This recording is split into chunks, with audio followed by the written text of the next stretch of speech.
So I'm Kevin Alter, and thank you all for coming. Thanks especially to Barbara and Wilford and Angelo. And it is, as my colleagues have been saying, such a real pleasure to be here, especially presenting in this building. Intimidating, but lovely to be here.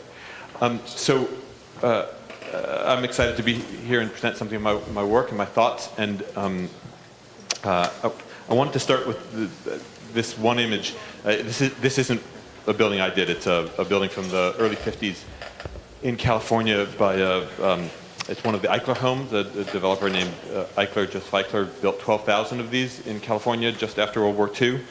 And I wanted to start with this image because it captures something of the ethos in which I'd like to kind of place my own work, and also because I love the image. It's even though it's not a kind of particularly fine house, it captures so many of the things about modernism in mid-century America that I love. The sort of wholehearted embrace of a construction that wasn't designed for residential work. It captures a kind of sense of connection to the out of doors and the landscape. And maybe most interestingly, it captures this sort of notion that the building might be an inspiration for living in a different way. These homes were kind of radical in many ways, but one of them is they had radiant floors, and it suggested living on the floor. In fact, one of the advertisements for the program was from a woman. There was a photograph of her nightgown, and she said, I go to sleep every night and I drop my nightgown on the floor, and I wake up in the morning and it's toasty warm.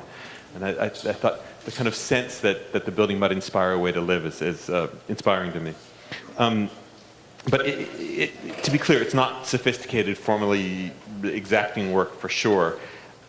However, in what I might say is the kind of clear and considered attitude towards landscape, that forthright enthusiasm for innovative building methods, and through its essential modesty and expressive reticence, I think the architecture bears witness to ambitions that are worth our attention. So,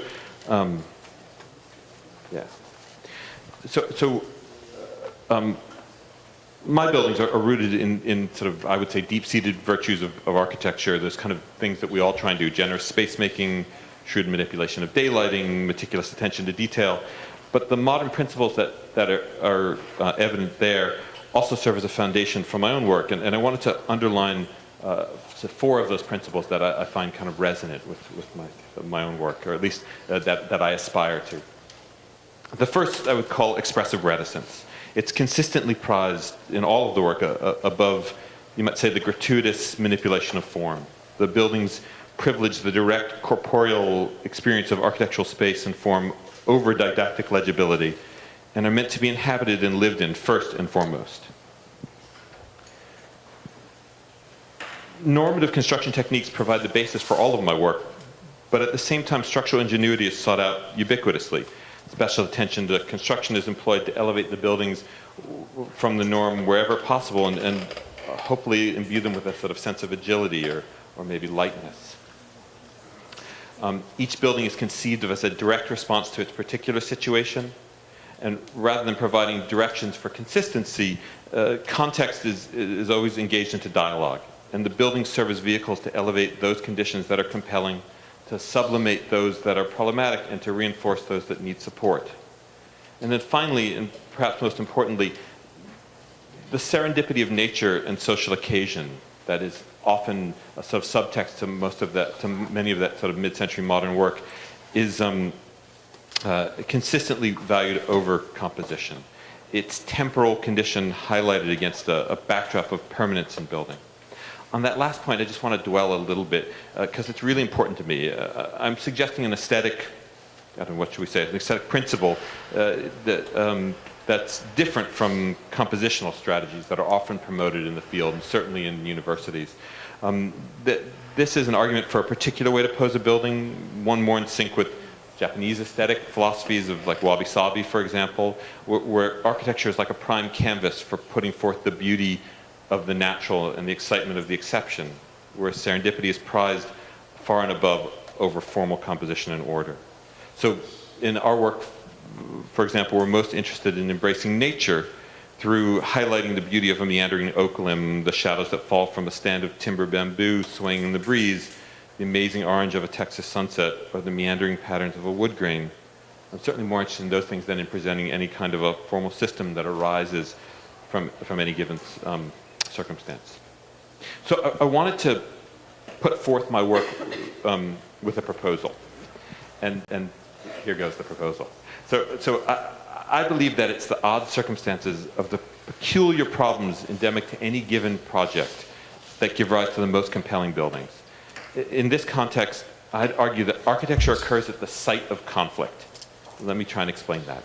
So where the desire for view conflicts with the necessity for the protection from the western sun, where the desire for lightness conflicts with the requirements for structure, where the desire for mystery conflicts with the appeal for pragmatism, where the desire for connection conflicts with the demand for privacy, and where the desire for permanence conflicts with the aspiration for serendipity.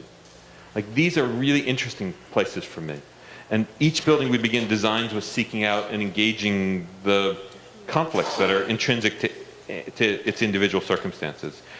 All the work arises out of what I would call non-rarefied contexts, like clients seeking shelter rather than art, real budgets and hard choices in value engineering, regular contractors used to traditional construction techniques and finishes, curious zoning constraints and restrictive CCRs. CCRs in the United States are codes, covenants, and restrictions from inhibiting homeowners associations. Working through these problems has been really instructive for me to formulate a model for my own practice, and I think it pervades all our work. And in many ways, these conflicts provide the direction for the work. So in this context, I would say that as architects, we are always looking for trouble. Okay. So I wanted to focus my talk on intimate things, on houses. And I'm going to focus on one particular house. But before doing that, I wanted to go through three very quickly. All of the work is in Austin, and where my practice is. It's about 150 miles west of Carlos Jimenez's practice in Houston. About 150 miles, I think, right? And in the center of Texas. It's the capital of Texas, and it's a kind of very interesting geographical condition. But it's a small city, at least compared to the three larger ones that surround it: Houston, Dallas, and Dallas-Fort Worth, and San Antonio, right in the middle of them. And anyway, so I wanted to kind of quickly go through three houses and then spend a little bit more time on one. This is Austin. This didn't work. Just briefly, this is the Colorado River, downtown Austin, the capital, the university. Right? Am I seeing that right? The university and the capital. And Austin was originally settled between these two creeks, but it's grown to about 1 million people in the sort of surrounding areas. This is really the start of the Texas Hill Country at the other side of this river. And it's a kind of very beautiful part of Texas. It has quite extremes in temperature. It freezes there, we get snow, it gets to be very, very, very hot. But then there are many months in between that are lovely. Okay, so the three houses I'm going to show you quickly now like span across the different conditions of living in the city of Austin. I mean, we were just talking about this over lunch. Like, Austin has requirements that keep the density relatively low, but it's still a kind of urban condition, not urban like Sao Paulo, but a different kind of urbanism. So the first house I was going to show you is the Hillside Residence, and it's down here. And if this is the center of downtown Austin, this is just south of the river, just off of an area that people call South Congress, which is the kind of hip part of town now. It had been an area of little bungalows, and this is Congress Avenue, which concludes at going north over the river in the capital, and Austin is the capital of the state of Texas, and it's all very kind of hip now with restaurants and clubs and hotels, and there had been lots of little houses in this area. It's been inhabited for a long time, and the property value now far exceeds what it did just even a few years ago. And so all of these things are kind of turning over, and people are tearing them down and building very large things because they're very close to these fabulous spots. This is the residence I was going to show you with, and sort of, I guess you could say, where better to look for trouble than in an addition, because it's essentially an addition. That's the lot. This is this kind of very handsome little meandering street with, you can see the kind of typology, lots of little houses, and you can see the kind of things that are starting to get done on them. That was the house that we found, and my client found it with the kind of thought that she just liked the lot, and because of the neighborhood, and it had these kind of handsome oak trees, and I was actually kind of disturbed by the thought that I would tear down this house, not that it had lots of intrinsic value, but that it would so radically change the nature of the block. Because there was a kind of handsomeness about this, and obviously what's happening in these neighborhoods is the little houses are going and handsome things are coming in. And so we did this thing as a kind of keeping the existing building, or some of it, and adding this thing in the back. And it begins with a kind of, I suppose, taking off the front porch and radically altering the way that you organize it. But the building itself was handsome and had lots of things that were virtuous about it. But it certainly wasn't big enough and needed to kind of inhabit the site differently. What I like about this house, in some ways, is that on first glance, one walks by this thing and it doesn't seem any different than normal. In fact, it has a kind of slightly haunting presence because there's something odd about it, right? There's no front porch, there's no obvious way to get in.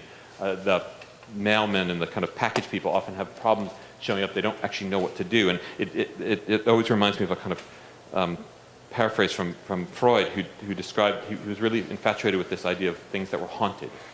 And by haunted, he didn't mean like a kind of monster. He described the quality of something haunting with the example of like a little girl, like an 8-year-old girl with the voice of an 80-year-old man. That it would be disarming, something that felt sort of normal but was odd. And that when the little girl would open her mouth and you'd hear this thing that you didn't expect, it would make you rethink everything going on and look again at your circumstances. And I feel like that's one of the kind of qualities of this that I like very much, that it isn't a kind of radical change to the context, but it's enough of a change so that one wonders what's going on. The conception of this house, I suppose, is as a kind of counter-proposals to the twin immodesties of starter mansions on the kind of one hand that reinforce the economic status quo, or those radical architectural interventions that disrespect this established social milieu. So it's a 1,000 square foot building, 100 square meters, that we rescued from dilapidation after 30 years of being rented, and then paired it with a new volume of about the same size, 1,100 square feet, that's clad in this kind of black volume. The old part of the house is kind of reorganized, but kept as a kind of inward focus, and the new part is more of a kind of modern idiom, in that it has a kind of free-flowing sense of space, and from one space to another into the out of doors. The existing house was set up like this, fairly sort of typical internally focused rooms, sort of living, a couple of bedrooms in the back, kitchen, those kind of things. And the new one respects more or less that, but because of the section, because it's quite high up, we were able to put the bedrooms in the front, with a kind of master thing, and then make the living area in the back. So you enter this house in the middle, and it's a little bit akin to Marcel Breuer's By Nuclear House,